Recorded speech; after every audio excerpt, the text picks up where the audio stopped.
এই মুহূর্তে দাঁড়িয়ে সাঁতরাগাছিতে পশ্চিমবঙ্গ ছাত্র সমাজ তারা তাদের ব্যানার নিয়ে নবান্নের দিকে যাত্রা শুরু করছেন এবং তার আগেই তারা 30 স্তরীয় ব্যারিকেড ভাঙার চেষ্টা করছেন। এই মুহূর্তে আপনারা সেই ছবি দেখতে পাচ্ছেন, বিশাল সংখ্যক পুলিশ বাহিনী কিন্তু এই মুহূর্তে মোতায়েন রয়েছে। আপনারা দেখতে পাচ্ছেন যে ব্যারিকেড প্রায় ভাঙার চেষ্টা করা হচ্ছে। জাতীয় পতাকা হাতে নিয়ে এই মুহূর্তে অনেকে ব্যারিকেডের ওপরে উঠে যাচ্ছেন এবং ব্যারিকেড ভাঙার তারা চেষ্টা করছেন। সাঁতরাগাছিতে নবান্ন থেকে দূরত্ব হচ্ছে 4.5 কিলোমিটার এবং সেখান থেকেই তারা পৌঁছানোর চেষ্টা করছেন নবান্নে। জাতীয় পতাকা হাতে নিয়ে এই মুহূর্তে ব্যারিকেডের ওপরে উঠে পড়েছেন বেশ কিছু মানুষ। আপনারা দেখতে পাচ্ছেন সেই ছবি।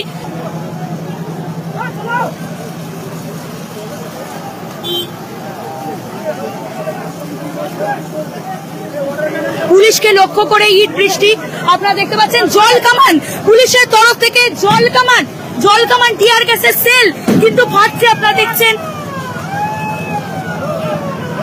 আপনারা দেখছেন টিয়ার গ্যাস, পুলিশ লাঠিচার্জ করতে শুরু করেছেন এবং টিয়ার গ্যাসের সেল সেটা কিন্তু ছোড়া হচ্ছে। জল কামান, পুলিশের তরফ থেকে জল কামান ছোড়া হচ্ছে, সেই ছবি কিন্তু আমরা তুলে ধরছি আপনাদের এই সময় অনলাইনে। পশ্চিমবঙ্গ ছাত্র সমাজের তরফ থেকে নবান্ন অভিযানের ডাক, আরজিকর কাণ্ডে নির্যাতিতার বিচার চেয়ে অর্থাৎ উই ওয়ান্ট জাস্টিস এই উক্তি নিয়ে পশ্চিমবঙ্গ ছাত্র সমাজের তরফ থেকে নবান্ন অভিযান। এবং এই মুহূর্তে আপনারা দেখছেন পুলিশের তরফ থেকে টিয়ার গ্যাস ছোড়া হচ্ছে, লাঠিচার্জ এবং পুলিশকে লক্ষ্য করে উল্টো দিকে আন্দোলনকারীরা ইট বৃষ্টি।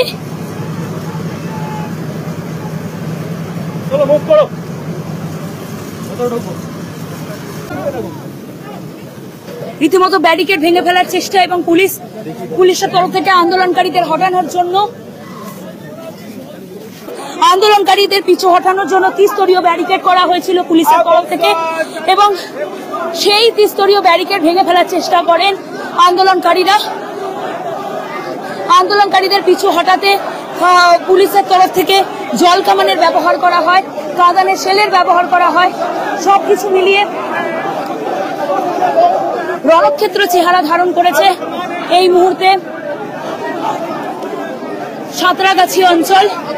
আমরা সেই ছবি কিন্তু আপনাদের তুলে ধরছি আপনাদের সামনে। জাতীয় পতাকা হাতে নিয়ে আন্দোলনকারীরা একদিকে বিক্ষোভ দেখাচ্ছেন,